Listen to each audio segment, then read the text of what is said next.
क्या एल्बफ आइलैंड पे total destruction होने वाला है या वहां से स्टोरी कहीं और जाने वाली है? इन्हीं सवालों का जवाब आज हम इस वीडियो में जानेंगे। तो वन पीस चैप्टर नंबर 1132 में हमें कुछ चीजों के हिंट दिए गए, लेकिन ये हिंट उतने बड़े थे नहीं, इसलिए हमें ऐसा लग सकता था कि यहाँ पे वन पीस कहीं थोड़े लंबे रास्ते पे निकलने वाला है और हमें कई सारी चीजें सेटअप करने के लिए और देखने को मिलेंगी। लेकिन ऐसा नहीं है। हम जानते हैं कि ओडा ने हर आर्क में पहले स्टार्टिंग में कुछ सेटअप्स किए हैं और उसके बाद उन सेटअप्स का यूज करके एक बढ़िया सी स्टोरी बनाई है और हमें जितनी भी हिंट मिली थी वो सारी की सारी हमें मिल चुकी हैं, जिसके कारण हम एक आइडिया लगा सकते हैं कि ये स्टोरी आगे कहाँ जाने वाली है। तो सबसे पहले बात कर लेते हैं कि हमें हिंट क्या क्या दिए गए हैं। जब लूफी लोग एल्बफ सबसे पहले पहुंचते हैं तो हमें दिखाया जाता है कि वो लोग कितने छोटे हैं, एक छोटे से वर्ल्ड में फंस गए हैं, जहाँ पे हमें दिखाया जाता है कि एक सन गॉड है, उसके साथ ही कुछ एनिमल्स हैं जो वहाँ किसी चीज की रक्षा कर रहे हैं। और हमें पहली हिंट यहाँ पे क्या देखने को मिलती है कि दो कौवे रहते हैं जिनका नाम ओडिन के क्रोज पे रहता है। और उसके बाद जब वो लोग आगे जाते हैं तो हमें पता चलता है वो सन गॉड रोड है जो कि पायलट क्रू का नेविगेटर है। लेकिन बात यही खत्म नहीं होती। जब वो लोग तोड़ के उसे आगे निकलते हैं तो उन्हें पता चलता है एक और वर्ल्ड है जो कि आगे देखने को मिला है। और उसके बाद जब लोकी के पास लूफी पहुंचता है तो हमें एक अंडरवर्ल्ड नाम की जगह देखने को मिलती है। तो आपको नजर आएगा कि ये थोड़ी थोड़ी नॉर्स माइथोलॉजी है। और उसके बाद लोकी लूफी से कुछ सैंक्स के बारे में भी कहता है कि सैंक्स बड़ा चिकन टाइप का आदमी है, बहुत डरपोक टाइप का आदमी है। इतना ही नहीं, लोकी लूफी से वादा भी करता है कि अगर तुमने मुझे बचा लिया, मेरी आंखें वगैरह खोल दी, तो मैं एक पायलट क्रू को तुम्हारे लिए खत्म कर दूंगा, पूरा पूरा खल्लास। लेकिन हमारे लूफी भैया को इससे कोई फर्क ही नहीं पड़ता, उन्हें तो अपनी जर्नी जीनी है, अपने एडवेंचर को जीना है। तो लोकी हल्का समझ जाता है कि ये इस बात पे नहीं मानेगा, तो वो सैंक्स की बात करता है। और सैंक्स की बात आने पे जब लूफी थोड़ा चौंकता है तो लोकी को समझ आ जाता है कि इससे इस चीज का प्रॉमिस हम कर सकते हैं। और इस चैप्टर में हमें ऐसा ही दिखाया गया है कि लोकी कुछ लूफी से प्रॉमिस किया है जो लूफी बता नहीं सकता किसी को। ये प्रॉमिस भी लोकी से उसे करना पड़ा है। तो जब हमें पता है कि ये पूरा पूरा नॉर्स माइथोलॉजी से रिलेटेड है तो हम ये आकलन लगा सकते हैं कि जो पहला वर्ल्ड था जो एक शीशे के अंदर लीगो सेट से बना हुआ था उसे हेवन कहा गया है, यानी कि वो एसगार्ड हुआ।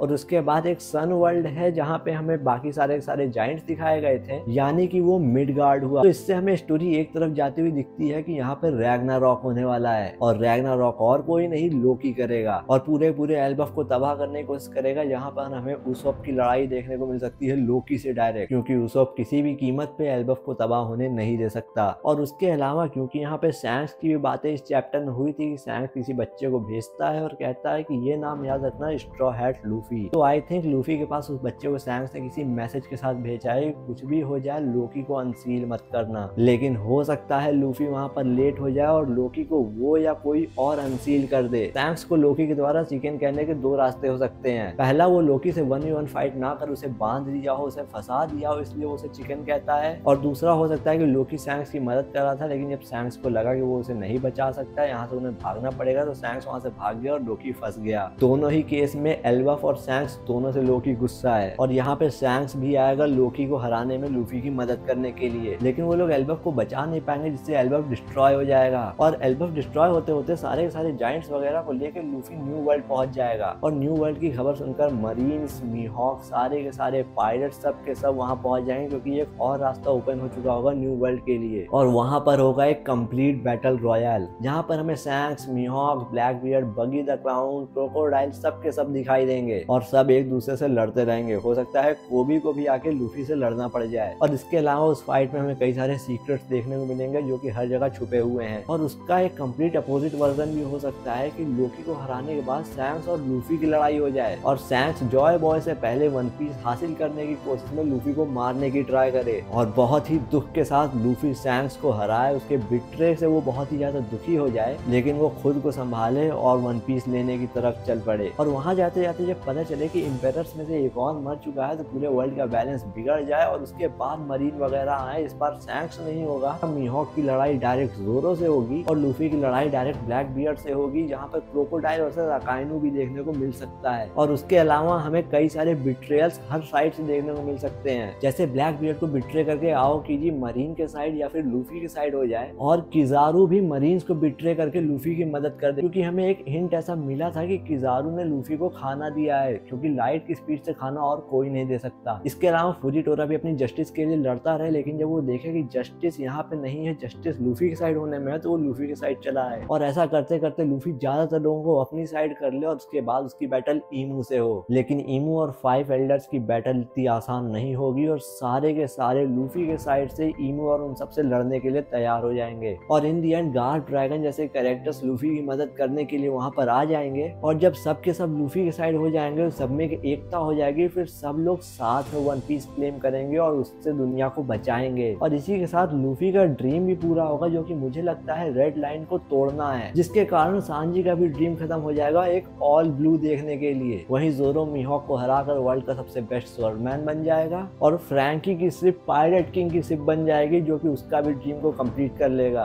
हो सकता है इस लड़ाई में लूफी मरने वाला हो और चॉपर उसे बचा ले और चॉपर का भी बेस्ट डॉक्टर होने का ड्रीम कंप्लीट हो जाए, क्योंकि इवन पुराने पायरेट किंग के सिप में भी कोई ऐसा डॉक्टर नहीं था जो पायरेट किंग की बीमारी को ठीक कर सके। और इन सबके साथ लूफी का ड्रीम फाइनली कंप्लीट हो और ये वन पीस की एंडिंग हो। तो कुल मिला के किसी न किसी तरीके से एल्बफ तो डिस्ट्रॉय होने ही वाला है, और एल्बफ डिस्ट्रॉय होने का रीजन रैग्नारॉक होने वाला है, क्योंकि ये पूरा नॉर्स माइथोलॉजी पे बेस्ड है। तो आज की वीडियो में बस इतना ही। अगर आपको वीडियो अच्छी लगी तो वीडियो को लाइक करें, चैनल को सब्सक्राइब करें। मिलते हैं अगली वीडियो में, तब तक के लिए बाय बाय।